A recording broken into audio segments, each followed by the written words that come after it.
Welcome back to the Blacktail Coach Podcast. I'm Aaron. And I'm Dave. All right, this week we are here with John Nicholson from Trail Camera Adventures, the YouTube channel, and we're going to talk about trail cameras. We've had a lot of guys in the classes this year and emailing us, asking us, hey, what do you recommend for trail cameras? And every question you could imagine about trail cameras. So I've told everybody, just hold on. We've got a couple episodes. Here are those episodes. So thank you for joining us. Really appreciate it. Why don't you just start by telling us about how you got involved with the outdoor industry, and then we'll get into talking about the YouTube channel, but just the outdoor industry, trail cameras. And trail my cameras. Passion Yeah. I was in the RV industry. It seems like a lifetime ago. And on my days off, I went ahead and got a river guide license. And on my days off, I would fish. I found a way to pay for bait really well. Sturgeon fish on the river. And my boat was called the Sturgeonator for some of the old timers they'll remember that. I had a big sticker sturgeon before wraps on the side of my boat. And I had a friend that was in the medical business that said, hey, if you get that license, we can take all my doctors and we can take my radiologists and all the people I work with, and I'll pay you to take them out there and guide them because we catch sturgeon all the time. Would you do that? And I said, heck yeah. So I got my guide license, which wasn't that hard back then. And then we started taking these clients of his out. And then one day, some clients on there were in the sporting goods industry. They worked for a company called Michaels of Oregon. And that was an organization that had many different companies under its portfolio. Hoppies, gun cleaning oil. Oh, okay. Oh, wow. Michaels of Oregon, which was holsters. And anyway, it was like 26 different brands. So Uncle Mike's holsters? Uncle Mike's holsters. Okay, that's all law enforcement stuff. Mike can still carry holsters and Uncle Mike's. Yeah. Any sporting goods store back in the day that you walked into, 3/4 of that stuff came out of our company, out of Michaels of Oregon. And anyway, they were looking for a guy that would travel all over the nation and handle the big accounts, the key accounts, the distributors. And that's what I did in the RV industry. And they were looking for somebody like that. And my friend said, what about John? What about John? John who? The guy that took us out sturgeon fishing. And like, we're not looking for a guide. We're looking for a businessman that can sell sporting. That's what he does. He just does this for paying for bait. And I interviewed, and I was doing really well in the RV industry. And I didn't think I was going to make any changes. And then they finally, after a year, talked me into going into their company and seeing everything they made. And I was hooked. I was like, really? Can I make this happen? And a guy by the name of Todd Seifert made it happen. We went, and so I left that industry, went to Michaels of Oregon so many years ago, was in charge of all those brands for the key distributors, key accounts across the nation. And then as we were buying companies under our sporting goods companies under our portfolio, the owners of that company decided maybe we can sell ours. And that's where Bushnell bought my company. So I was one of the few people that went from Michaels of Oregon to Bushnell, and now I had optics and everything else. And all of a sudden, in a matter of just a few years, I had everything but firearms, basically, that I had. Stony Point stuff. There's so many different brands that were underneath our umbrella. The shooting sticks and cleaning supplies, muzzle loading stuff. And at that point, I really was in deep in sporting goods. And the first few years at Bushnell, we had a product development manager. His name was Darren Stevens, and Darren was responsible with getting into trail cameras. And back in the day, you go far enough back, the first trail cameras that were really successful were cuttybacks. I think a lot of guys that are certainly my age, they remember that. Cuttyback owned it. Yeah. Absolutely owned it. Yeah, they were the top. It was a brand. Oh, the brand. It was a brand. And Cuttyback. nobody Okay. else was even close. Before Cuttyback, there was strings basically attached to Timers. And Yep. I went out and bought all those, and I was doing that. And then there was It went from that. This is a great history lesson. I see how you're smiling over there. You remember those guys? I've lived through the Stone Age. Oh, so then there was one other one in there. If you remember, it was like a time clocking in machine. And what would happen was that was the first ones that were used in motion. When the deer would come across the trail, there'd be a timestamp. And so now you could pull out a timestamp card that showed when the deer were going across, and that was really great, except that clunky wasn't good. And then there was Cuddyback that came out with a smaller size trail camera.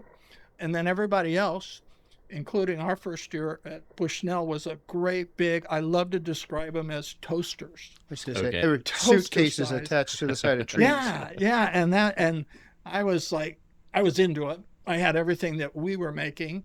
They were all sourced overseas, and working with Darren, I said, we got to get away from this toaster size. We got to get to this smaller.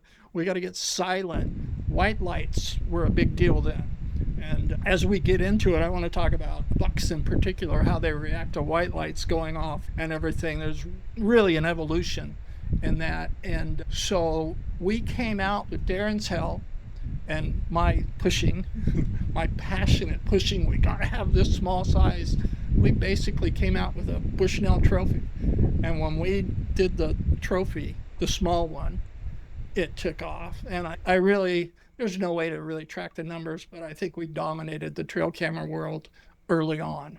And when that came out, as a guy that was responsible for it and into it, I started loading up Mount St. Helens all over the place with trail cameras, and I've got some amazing stuff, especially in the early years. That's awesome. I was quite a way into it. And then early on, I had access to as many as I wanted. Like today, I buy them. I am an affiliate with one company, so I don't necessarily have to buy them. But you're talking trail cameras can be anywhere from, if you find them on Marketplace, maybe $35 used to cellular that are 200 or more plus Oh, your yeah. plan. Yeah. So that's a whole nother topic too. Yeah. And they've become a lot more user-friendly. They're a lot easier to operate now than they were when they first came out. As far as what we know as the modern trail camera, because I had Leaf River, Yeah. and that was a spendy trail camera. And you almost had to have a college degree in computers and programming and all Computer this. science. And it was one of those things where it wasn't like it is today. I had to read the manual every single year to figure out how to get this thing to program, not just to get the dates and everything, but to actually work. And it was really a difficult thing. I want to tell a story. It's one of my favorite trail camera stories in the history and the evolution of trail cameras, of one that I came up with that was an absolute failure. So we got the trophy going, and that was doing really well. And the next step was, what's the next evolution, the next best thing? And I was a pretty avid predator caller at the time, and working with the guys at Fox Pro and everything. And I was like, all we got to do now is incorporate sounds, and the timing mechanism is in there, into the trail camera. And after, it took about a year and a half for Darren and his sourcing agents to come up with this. It was a medium-sized camera. It wasn't as small as our smaller trophies. It was medium-sized, but it wasn't a toaster. Finally came out to market, and it had rattling bucks on there. Just the primary important calls. It had turkeys gobbling. We had elk bugling, which I never was really happy with the elk calls on there, but it was happening. And then we had rabbit and distress, all the key ones. If you're going to go through, there was probably 15 of them. And you could program your camera to intermittently go off. And so now you're calling basically without bait, and the animals eventually, theoretically, are going to come in. You're going to get pictures of them. Outstanding idea, huh? I'd never heard of. I have never heard of that one either. You'll find out why here in a second. So and this is one of those projects that every couple of weeks I would call Darren, where are we at with this? Where are we at with this? And he's got to work overseas, and I'm just super passionate about it. And I just thought it was going to be another one of the revolutionary industry products that I could hang my hat on. I know I did that. I'm not going to have my name on it, but I know I did that. And so it came out, and I was presented with it and it was $600. Oh my goodness. Ooh. Absolutely killed it at the time. 600, that was the wholesale cost on it to all the distributors and everything. And I Oh think my we had, gosh. yeah. And I was like, we can't do that. I was never talking about the cost at the time, but that's when it came out. And I honestly think at the end of the first year, I don't think we sold any of them to our key accounts. I think I ended up discounting them just to get rid of them. And that was the end of that. It's still an absolutely brilliant idea. And I've done some things with separate screamers and leaving them out and had all sorts of things come in. But an all-in-one deal, maybe there's one of your listeners going to say, I can do that and make it affordable. And it's doable. You just got to make it affordable. That's the part. Yeah. That's the part may not be doable there. That's one of my favorite oops, I blew it stories. Yeah. There you go. For any of our listeners, if you are tech savvy and you can create something like that's affordable, Yeah. there's your free idea. We would like a finder's fee for all of us, the Blacktail Coach Podcast and John Nicholson. Especially in Washington, since we're not baiting anymore for those that were heavy on bait. Yeah. So let's, because you were talking about how many cameras do you have that you leave? Because Yeah. actually, let's talk about, before we get into that, let's yeah. actually talk about Trail Camera Adventures. So it's your YouTube channel, and Yeah. you're posting all kinds of, you'll have ones on cats and elk and bear and compilations, but you'll do the shorts and all kinds of stuff. But how did that all start? How'd you get started with wanting to get on YouTube? Oh, that's a whole different thing. So my passion up to 4 years ago was all personal. Because nobody's going to sit around like you guys are today and listen to these great stories, because I didn't have all the guys that were that into it. Your listeners hopefully are going to be, and you guys are going to be, and it was just all me. And there's something about the outdoors and sharing that is, as I get older, is really missing in society now. I feel as I'm getting older that I want to share it, because my kids, I have grown kids, and our lives are, I even said this in one of my latest videos, our lives are so busy today. We don't take the time. We don't know how to take the time. We can't afford to take the time for nature for most people. Yeah. And I felt that coming on 5-6 years ago, and our grandson, our first grandson, James, we call him Jib Jam. It's like, how can I pass on this legacy? Because in my lifetime, I've seen things change on the mountains, the populations of the elk and the deer and different things. How can I pass that on? And there is no greater way to pass it on if you're not around video and audio. There is no greater way, because they can learn from that. And I've always fiddled with editing and film and stuff like that. So I can do something like that. And it was purely a passion project for my kids, but mostly for my grandson. And we've got another one on the way, by the way, which is awesome. But that's where it came from. So it came from the heart to pass this knowledge on, animal behavior and nature and what's out there for my kids and their friends to learn, because they're not going up there like I am. And they're not sharing that experience with the dogs like I do. And I want them to have a piece of me and a piece of what I know. And it's working. I can tell it's working. My little grandson now, who's 2 Jim Jam, he's watching them. And one of the first things he said when he walked into our house, we have a big bowl on the wall. He's elk. And that's, yeah, he can name all the animals ever. Nice. He'd have a blast in here, by the way. So that's how the passion started. And I looked into starting a channel on YouTube. Anybody can start a channel on YouTube. Oh, yeah. Yeah, anybody can do it. Yeah. Technically, we have one. Okay. Not for the podcast, but Blacktail Coach has one. But we've really done nothing with it as far as, posting videos. It's mostly, it's just something that we have in case we ever need it. But for all your listeners that are interested in doing something, I will say, do it if it's your passion, and do it for the reasons like I did, to pass it on and share it. I think if you go into it because, man, all these guys are making tons and tons of money on it, they probably aren't. And that's a very tough thing to do. Yeah. But if you do it because you're passionate about it, that will come through. And before you know it, you'll be monetized, which used to be such a big deal with me when I started. Oh, I got to get monetized. When I started seeing people subscribe, Yeah. I got excited about that. Then I got monetized, which is pretty hard to do, really. And then I realized after that point, you know what? That's not why I got into it. And that's not what's important about it. And I just started putting the passion and the storytelling back into all my videos. And it's got even bigger. And I'm happier as a result of it. Yeah. It's a journey with the dogs and wildlife. And it is a video our time. 10 years from now, my mountain's not going to be like that. Because 10 years ago, it wasn't the way it is now. There's some pearls of wisdom from a 65-year-old guy. So how many cameras do you have? And you are around Mount St. Helens. Mount St. Helens, yeah.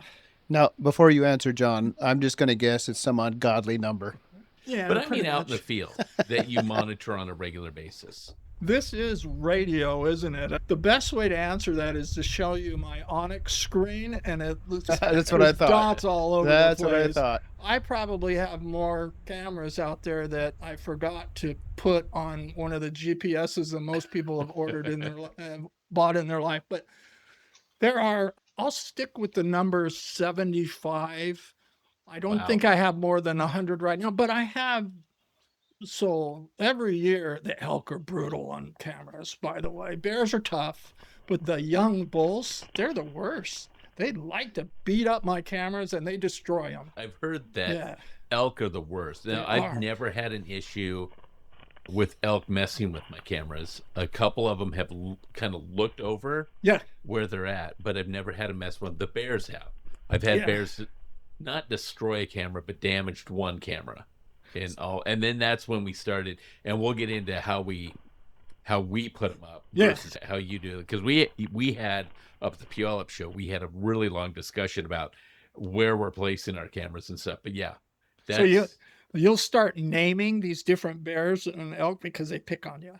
So that they're particular. I had one 3-year-old bear that went to 5 cameras that were 3 miles apart, one after the other in the same day, and destroyed all of them. It's the same bear. I know the bear.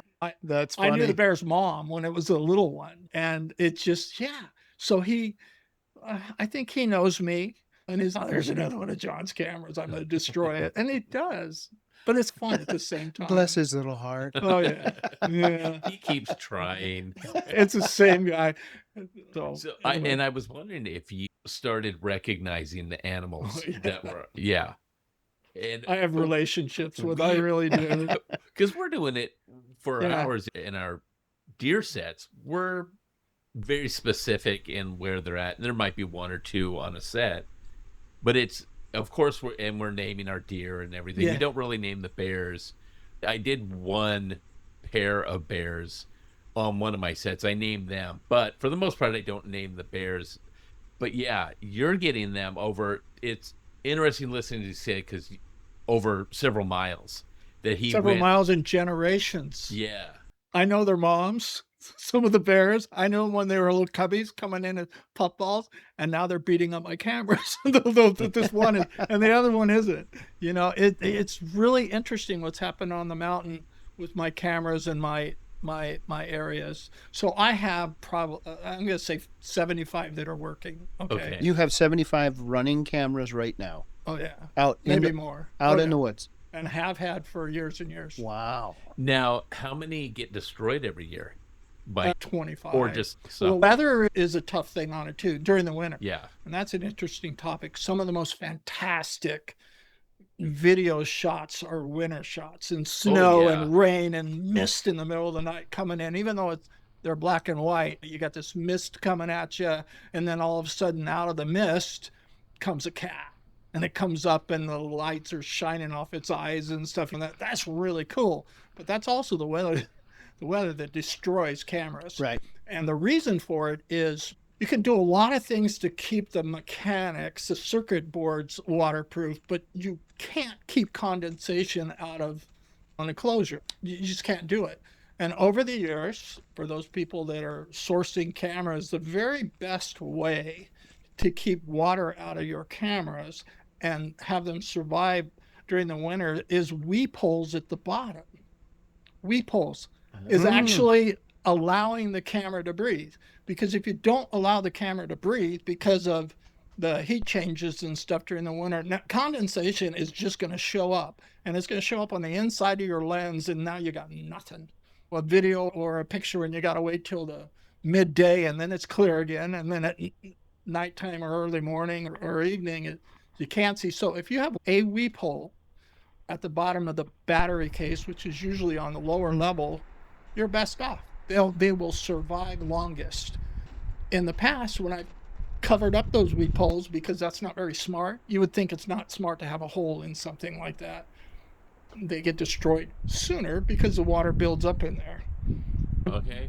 A weep hole is the best thing for wintertime cameras.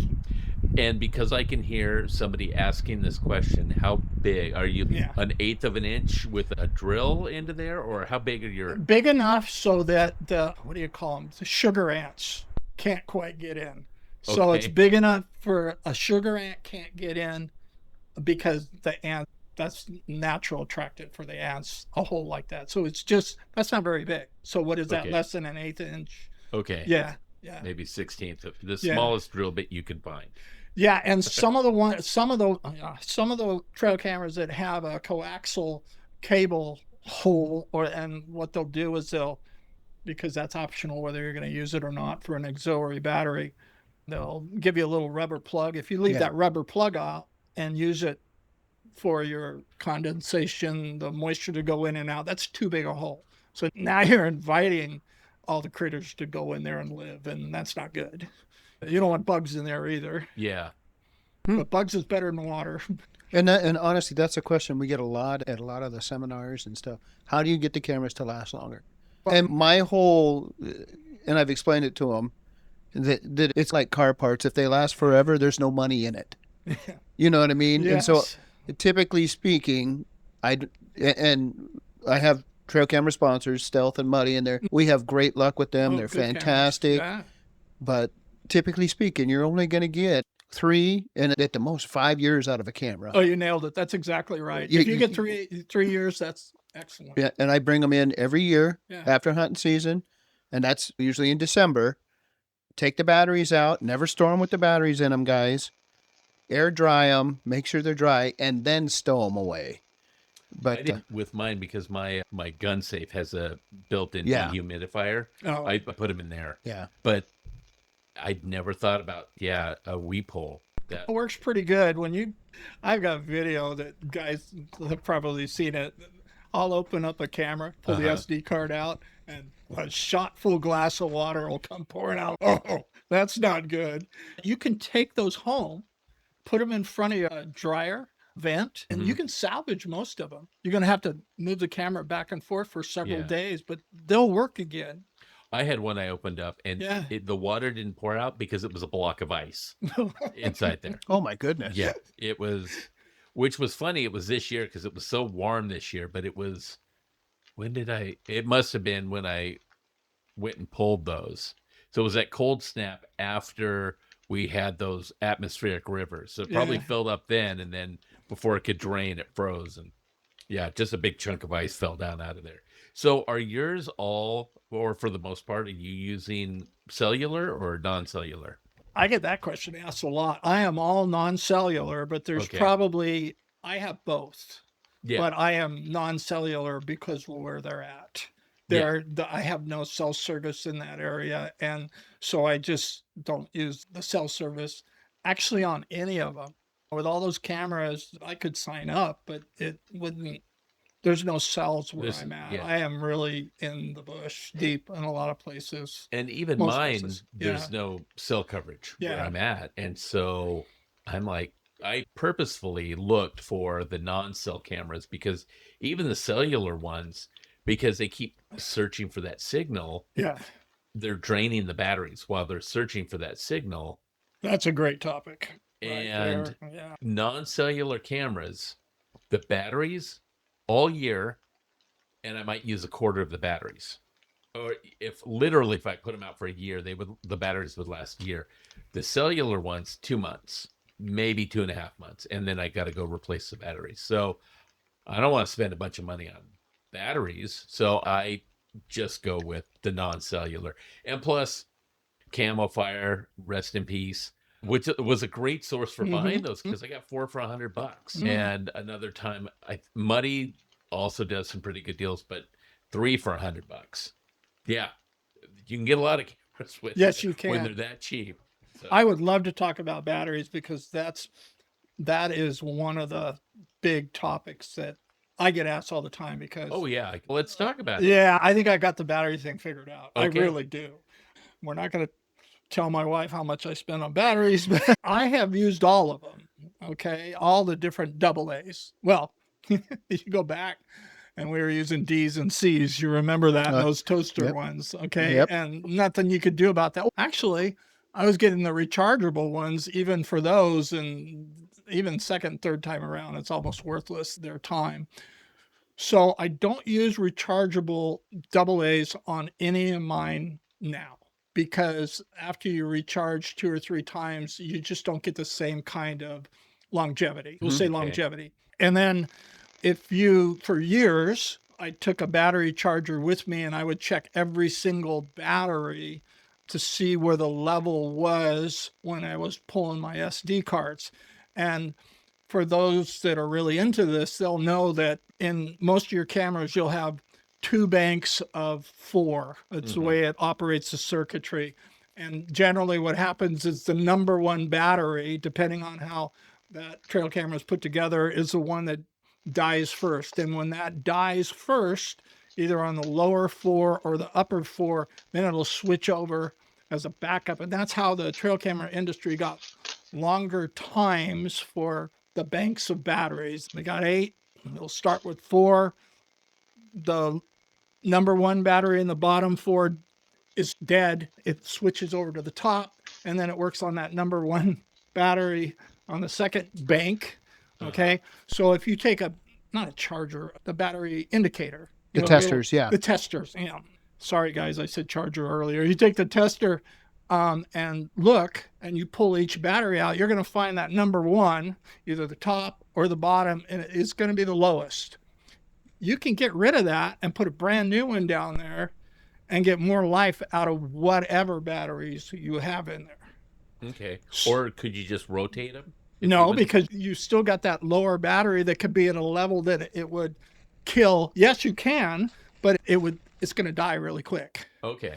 So what I did for the longest time was check every battery and then pull out number 1, and then it's good for many more weeks. And then the next time I went through there, I had a logbook. And the next time I went through there, I got to really pay attention because I may need to get rid of all of them and change them out. I found out that was taking a lot of time. When you have, it's like Christmas. You want to open up as many presents as you can when you go out there, honestly. So I was taking a lot of time. What I started doing was swapping out whole banks and then testing at home. Okay. And you got this bucket of batteries at home. Then you test at home and you tap them on there's all sorts of ways to check batteries. So then you start buying, well, this is my history. You start buying batteries in bulk off eBay and wherever you can buy it. And then you start testing batteries. One battery just lasts long. And these really cheap ones that are odd colors that you find at different stores, you try those and you find out some of those don't even last a few weeks. And so then you go back then you get lithium. And lithium, you dig really deep in your pocketbook and you buy these lithium batteries, and they last longer than everything. And then you go to buy them the second time and you're like, I can't do that every time. My wife's going to kill me. So there's a balance. If you got all the money in the world, just use lithium. Okay. But that's not us. That's not my peers. It's not your average hunter. Yeah. So then you start buying them on sale, but you got to be careful which ones you get by brand. The average Duracell and Everready battery is good. It's going to last you for a while. And depending on where you buy them in bulk or the larger packets, Home Depot, Walmart, wherever, it's better for you. But you can pay up to $1 a piece when you break it down. Today's price didn't used to be that way, but today's price. I started testing all these non-brand ones, like from Wholesale Foods, and I say non-brands, we don't recognize the brand. And then I started doing the Harbor Freight ones because you can buy that. I forget what they call it. It's like a frequent flyer. You get if you're in Harbor Freight all the time, you Their buy rewards once, program. and then they do sales now and then. They have 3 different color batteries. There's a blue battery that's their best. There's an orange battery that's medium, and there's a yellow battery that's their lowest one. The lowest ones are terrible, and the orange ones, the middle ones, they're not much better. And the blue ones, they actually advertise on their package. And I don't work for Harbor Freight, but they advertise on their package that it's better than Eveready's Endurosol. I'm going, oh, that's a pretty strong Bold statement. statement. Yeah. And right off the get-go, they're less expensive. So I'm like, I'm going to try this. I'm going to try it on masses because I got the masses. And guess what?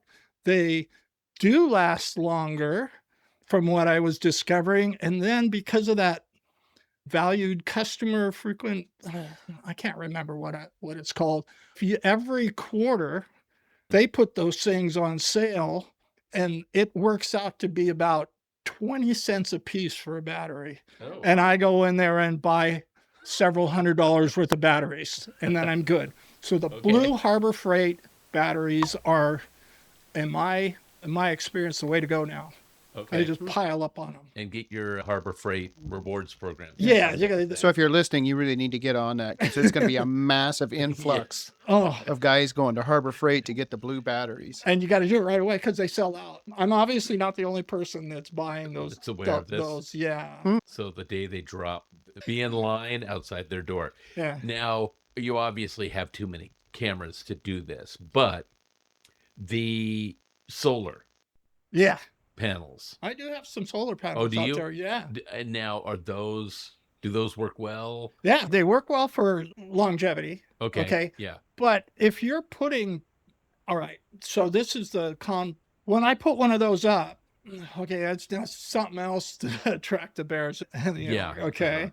And they do get beat up. It's almost like a target. I don't know if there's some kind of extra, I wouldn't say scent, but the animals are attracted to those things. They really are. Now I've heard, and those panels. do not know if it's not the panels, but because you had mentioned lithium batteries, that animals can smell the NiCad batteries, and the lithium doesn't have as much of a smell.